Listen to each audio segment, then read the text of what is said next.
Hey guys, welcome back to my channel di special series brainstorming.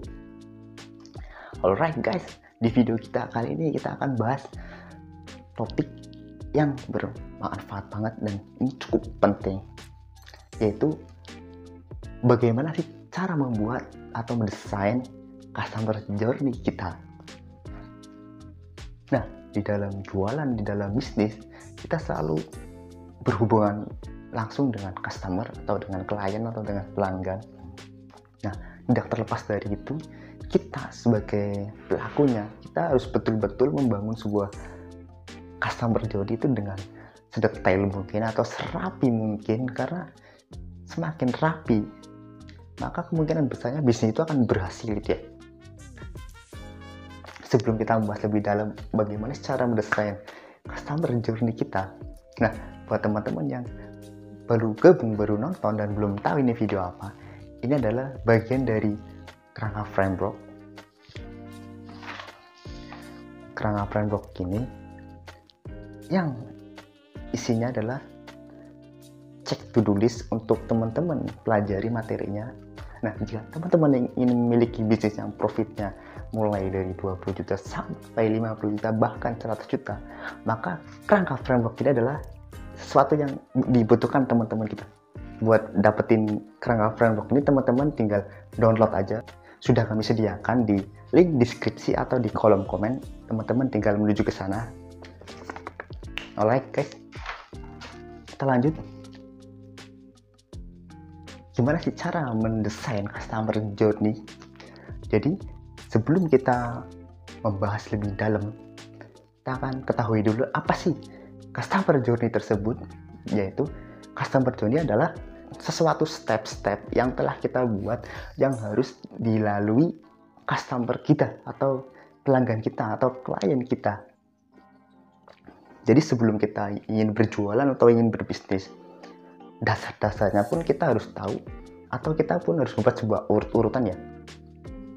Nah, di dalam aktivitas ini teman-teman ada 3 hal dasar yang perlu teman-teman itu pahami dulu ya, yaitu tentang mindset, knowledge, dan belief atau keyakinan.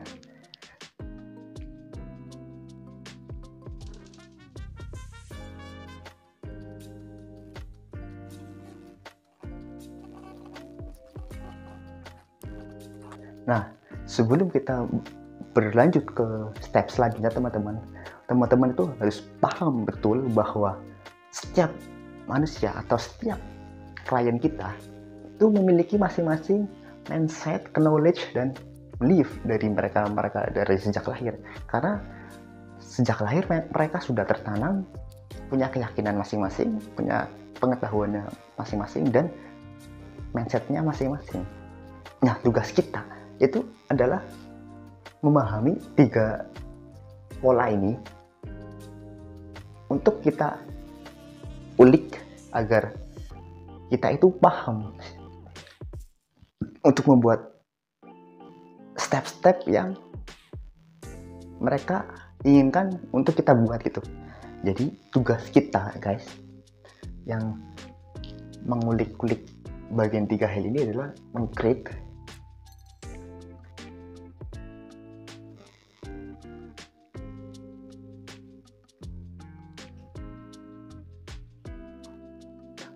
interested in demand, yaitu membuat seseorang tertarik atau menarik seseorang dari 3 hal ini. Terkhusus jika kalian memang sedang berjualan yang value-nya tidak terlalu tinggi, atau misalkan itu contoh jualan gorengan atau jualan apakah, pokoknya ya sesuatu yang tidak terlalu tinggi itu nggak usah kayak gini. Teman-teman nggak butuh apa itu customer journey, itu nggak butuh. Karena misalkan teman-teman jualan gorengan, Anda nggak usah kayak gini karena semua orang paham gorengan yang masih hangat itulah yang enak, ya kan?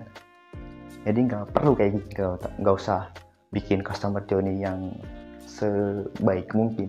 Cuman kalau teman-teman bikin punya produk yang bagus, yang unik, yang value-nya bisa ditinggikan, nah baru teman-teman itu sangat perlu sekali tentang bagaimana cara mendesain customer journey serapi mungkin. Untuk urutannya seperti biasa, saya akan membagikannya ke dalam 4 step agar teman-teman itu paham kerangka-kerangkanya itu gimana sih alurnya, agar teman-teman melakukannya pun dengan benar ya. Jangan sampai naik 1, 4, 5, kemudian 2, 6, 7, 2. Sangat membuang waktu dan tenaga. Nah, di bagian step pertama guys, yaitu saya sebut sebagai unaware.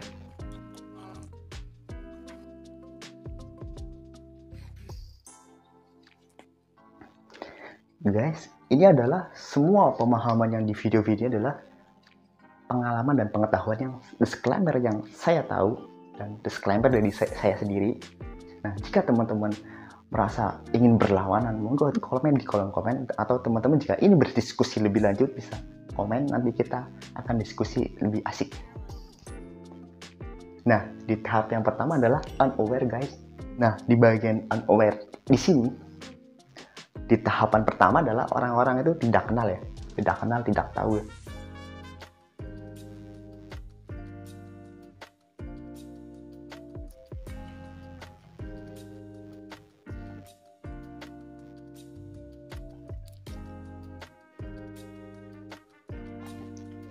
Semua dari segala bisnis itu pasti langkah pertamanya adalah customer atau klien kita tidak kenal dan tidak tahu. Ya, kalau jualan ke teman-temannya, teman dekatnya bisa lah, dia tahu sendiri, nanti akan datang sendiri lah. Cuman kalau bagian ingin besar gitu kan, kita harus membidik yang tidak kenal, yang tidak tahu dulu ya. Tantangan terbesarnya gitu ya, yang tidak kenal, yang tidak tahu, itu di bagian tahap unaware. Kemudian kita di step yang kedua, ini harus dibawa ke aware.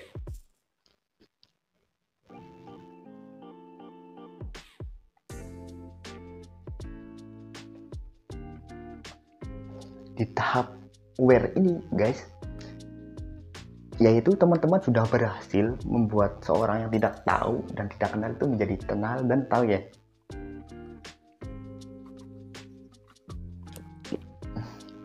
Nah, di tahap kenal dan tahu itu ada sesuatu yang teman-teman tuh kerjakan ya, jangan cuma tahu caranya tapi tidak tahu mengerjakannya, kan percuma ya.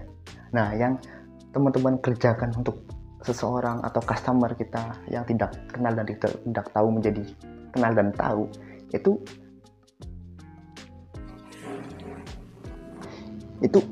ada caranya, yaitu kita harus nongol 7 kali, minimal 7 kali.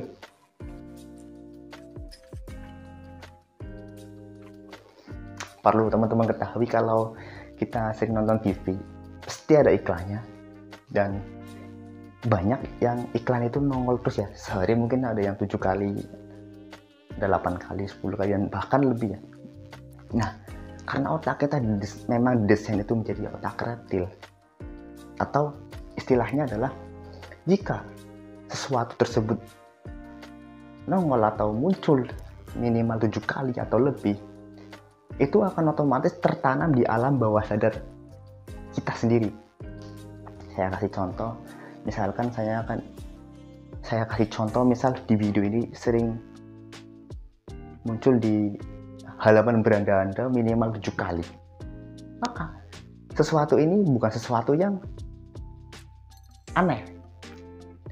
Oh, si ini, oh si ini, oh si ini jualan ini, oh orang ini jualan ini. Maka ketika kita butuh pun kita akan tahu. Contohnya lagi ketika kita mendapatkan notif dari Shopee ya, pasti banyak lah dari kita sini, banyak yang punya aplikasi Shopee. Pasti kita sering mendapatkan notif diskon besar-besaran. Ayo klaim sekarang untuk mendapatkannya, atau jangan lupa acak event ini, ikuti dan untuk mendapatkan hadiahnya. Kalau setiap hari dapat notif begitu, maka kita pun akan masuk ya, kita akan mengecek, karena itu sesuatu yang membuat kita penasaran untuk menjadi tahu gitu ya. Nah, suatu waktu kita butuh, saya sedang butuh ini, nah otak kita yang sudah tertanamkan di alam bawah sadar kita akan bergerak dengan sendirinya. Oh, saya kemarin ini ngerti ini, maka otomatis ketika butuh pun akan datang dengan sendirinya ya guys. Jadi solusinya adalah teman-teman harus menongol 7 kali ya, 7 kali, entah itu di manakah, atau di dalam, kalau dalam offline atau online itu terserah, atau di sosial media atau dimanapun, yang penting teman-teman minimalnya 7 kali untuk mematikan otak reptil tersebut ya.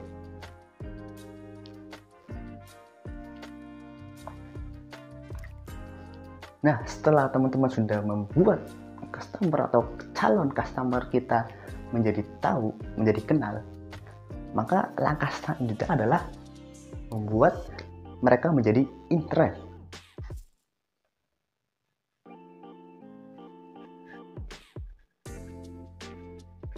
Bagi langkah ketiga ini, teman-teman harus membuat calon klien kita itu tertarik untuk beli. Nah, setelah tidak kenal dibawa ke menjadi kenal atau menjadi tahu, kemudian dia harus dibawa ke tertarik beli. Nah, gimana ini caranya? Caranya teman-teman adalah harus membagikan sesuatu yang bermanfaat itu tadi.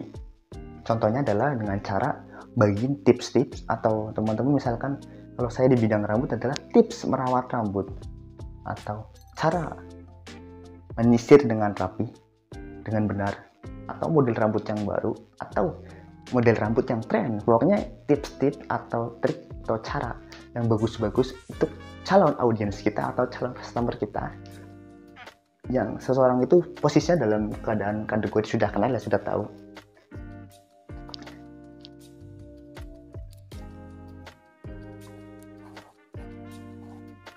Setelah teman-teman sudah bagiin sesuatu ini sering, pasti otomatis yang ketika butuh pun akan beli ya, akan otomatis akan menjadi beli dan akan mengakibatkan transaksi, betul. Nah, transaksi ini adalah sesuatu yang semua orang butuhkan ya, semua orang kan butuh uang, tetapi tidak semua orang tahu caranya.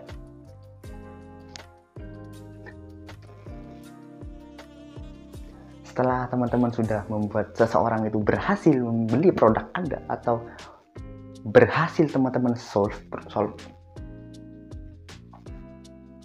maka apakah berhenti di situ saja?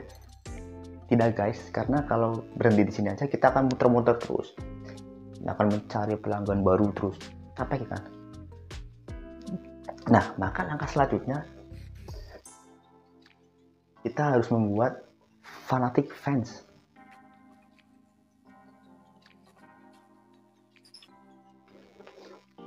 Nah, di tahap terakhir ini adalah tahap membuat fanatic fans, yaitu teman-teman harus membuat seseorang yang tertarik ini, yang sudah beli, itu menjadi fanatik dengan produk Anda. Nah, kalau teman-teman ketahui ya, misalkan di dalam sebuah contoh di dalam sepak bola, contohnya itu misalkan saya contohkan adalah Persija gitu ya. Nah, ketika Persija melakukan pertandingan, di dalam sebulan ke depan ada pertandingan, karena dia sudah menciptakan sebuah fanatic fans, yaitu fansnya kan namanya The Jack ya. Kemudian salah satunya adalah membuat sebuah program custom atau baju yang berbentuk, yang isinya itu ya logonya itu The Jack lah. Maka besar kemungkinan mereka yang sudah menjadi fans otomatis akan membeli dengan sendirinya guys. Nah, contohnya lagi kalau ketika Cristiano Ronaldo pindah ke sini, ke MU misalkan kemarin ya, otomatis para pengikut fansnya pun akan berbondong-bondong membeli baju atau dari kostum produk MU. Nah, ketika dia balik lagi akan mengikutinya lagi, karena si Cristiano Ronaldo pun sudah menciptakan sebuah fanatic fans yang untuk brandingannya sendiri guys, kurang lebih seperti ini. Nah, gimana sih urutannya yang tertarik beli agar diubah menjadi fanatic fans? Yaitu dengan cara memfollow up customer kita ya guys.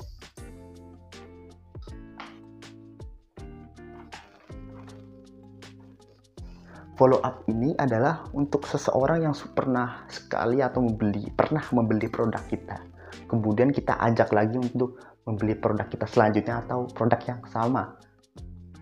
Nah, ini yang dilakukan terus nanti akan menciptakan sebuah fanatic fans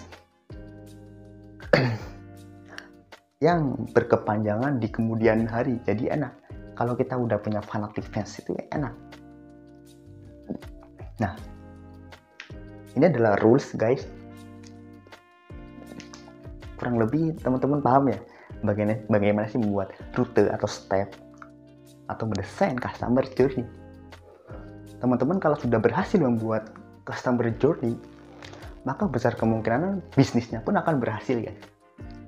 Saya kasih contohnya lagi ya. Kalau teman-teman ingat kalau waktu kecil, kita itu manusia itu sudah didesain untuk setelah umur 7 tahun akan masuk ke SD. Lalu setelah lulus SD kita akan masuk SMP. Setelah lulus SMP, SMA, dan kuliah. Nah, di dalam otak kita pun sudah tersistem ya. Maka ketika lulus SD pun akan otomatis mendaftar SMP. Ketika lulus SMP pun otomatis mendaftar SMA. Dan seterusnya begitu. Kalau contohnya lagi, kemarin saya naik ke puncak. Nah, di dalam proses saya mulai dari berangkat ke puncak sampai pulang, yaitu rulesnya adalah pertama-tama saya diajak dulu ke penginapan, yaitu perkumpulan untuk pengecekan barang. Kemudian yang kedua kita akan mendaki di pendakian pertama, kemudian di pendakian kedua, ketiga, dan sampai di puncak. Nah, kemudian ketika di puncak pun sampai di akhir pun kita akan menyediakan sebuah peralatan-peralatan. Nah, sampai pulangnya pun lagi sama bolak-baliknya. Jadi kita harus benar-benar membuat sebuah rules atau customer journey sebaik mungkin, karena semakin baik journey-nya maka semakin bagus untuk kedepannya. Nah, kasih contoh lagi ya, kalau di pasar malam gitu, ketika teman-teman ke pasar malam deh, pasti hal pertama yang dilakukan adalah memparkirkan kendaraan teman-teman kita. Kemudian langkah keduanya pasti kita akan meminta karcis untuk masuk biaya pasar malam. Kemudian yang ketiga kita disuguhi tentang jajanan untuk kita bawa masuk ke dalam untuk menikmati area-area yang berada di pasar malam tersebut ya. Nah, kemudian setelah sesi tersebut selesai, ketika kita sampai pulang pun kita di ujung terakhir pun ditawarin lagi tentang makanan-makanan untuk dibawa pulang. Nah, sampai malam itu pun urutannya pun begitu sama ya. Di dalam sebuah journey pun kita harus buat. Nah, buat teman-teman yang baru gabung dan baru nonton dan belum tahu ini video apa, ini adalah video bagian dari step kerangka framework yang perlu teman-teman miliki atau pelajari. Nah, ini berbentuk PDF, teman-teman bisa download aja. Nanti akan saya taruh linknya di link deskripsi atau di kolom komen. Nah, jika teman-teman menginginkan profit atau omset dalam bisnis mulai dari 20 juta sampai 50 juta bahkan 100 juta, maka kerangka framework ini adalah yang teman-teman butuhkan. Nah, tetapi jika teman-teman menginginkan lebih ya, mulai dari 1 miliar atau bahkan lebih lah, silahkan skip video ini karena bukan di sini tempatnya. So hopefully video ini sangat bermanfaat sekali. Thank you for watching. See you next video. Makin muda.